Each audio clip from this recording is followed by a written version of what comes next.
Okay, on this problem we are going to understand what should be the motion of bodies on rotating earth. Okay, so first of all we have to remember the immediate effect of Coriolis force is that turns a straight line motion into a circular motion.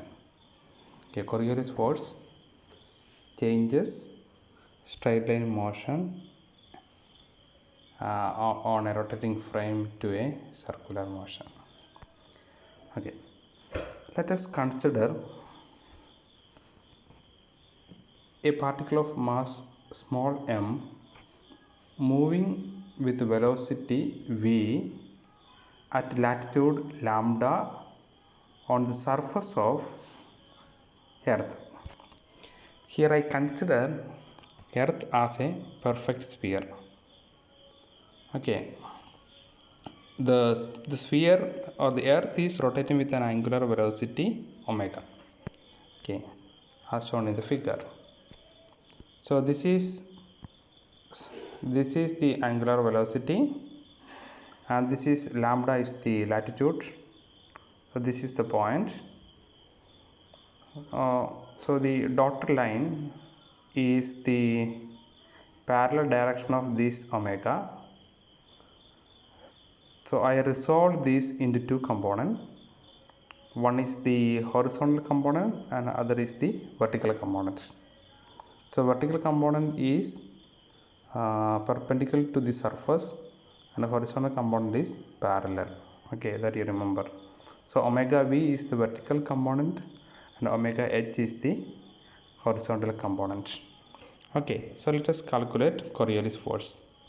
Coriolis force F is given by 2m omega cross v, where omega have two components, vertical component and a horizontal component.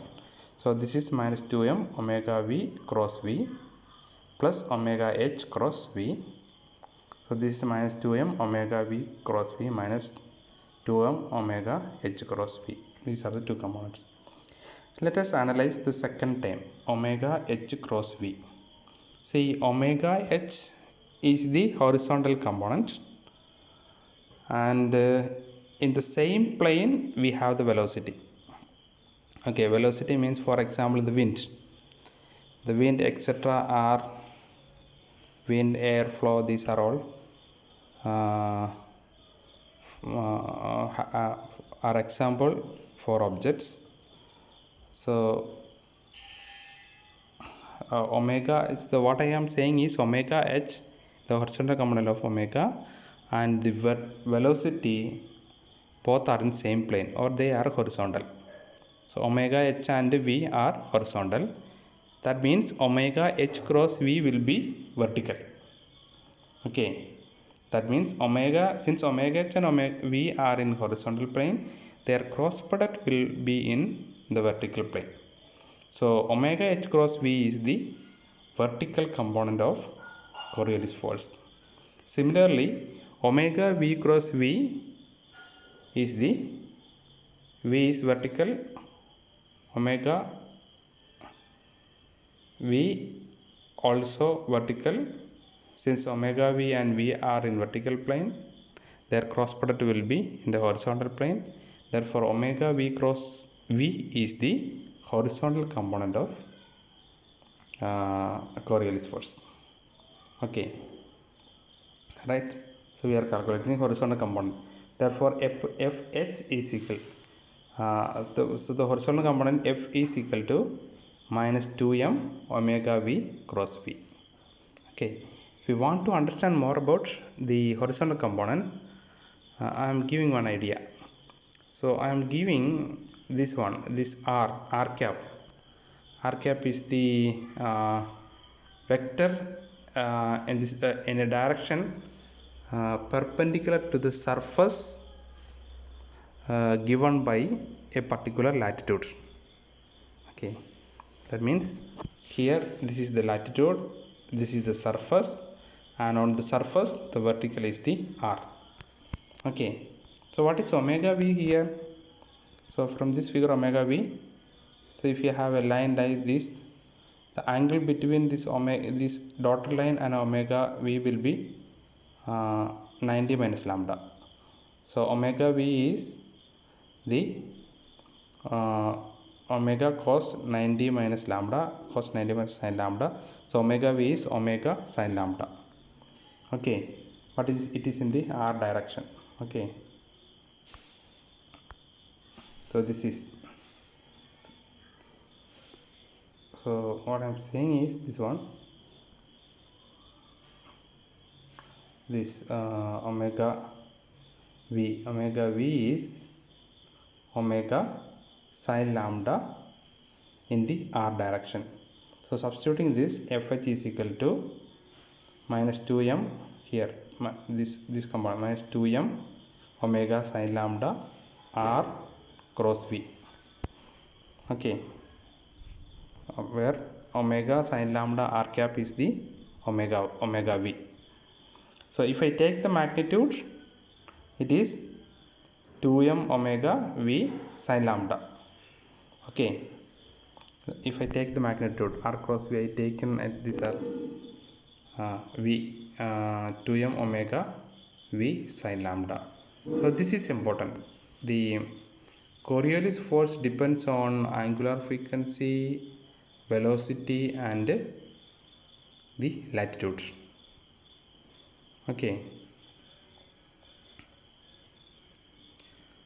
and this one thing you can remember is at the equatorial lambda is 0, therefore sin 0 and fh is 0. So you can remember at the equatorial plane Coriolis force is 0 and the maxima at the poles. Okay, so let us understand more about this thing. Okay, so one thing you can remember from here is the Coriolis force is always perpendicular to velocity. Okay, r cross v. So f is r cross v, therefore f will always perpendicular to velocity. Okay, there is a minus, remember. Therefore what I can say is, if this is our earth, okay, it rotates in this direction, this to this time. Okay, that is angular velocity, south pole, north pole, west, east. Okay, rotating in this west to east. So this is so earth have two hemisphere, the northern hemisphere and the southern hemisphere. In the northern hemisphere, this is the velocity and the Coriolis force is towards the right. Okay, and in the southern hemisphere, the Coriolis force is towards left. Okay, so what I could say is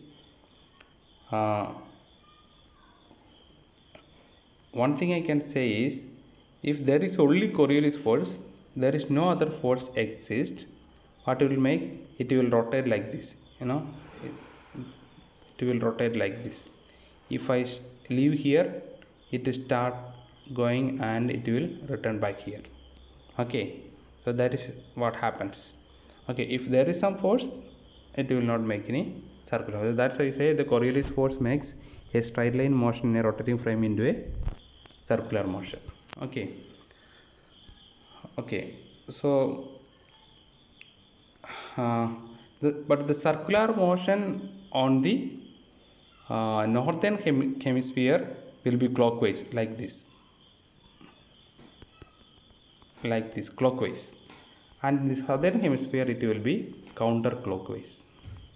Okay, that's how I say one another way, towards the right and towards the left. Okay, this is the motion of bodies on rotating earth.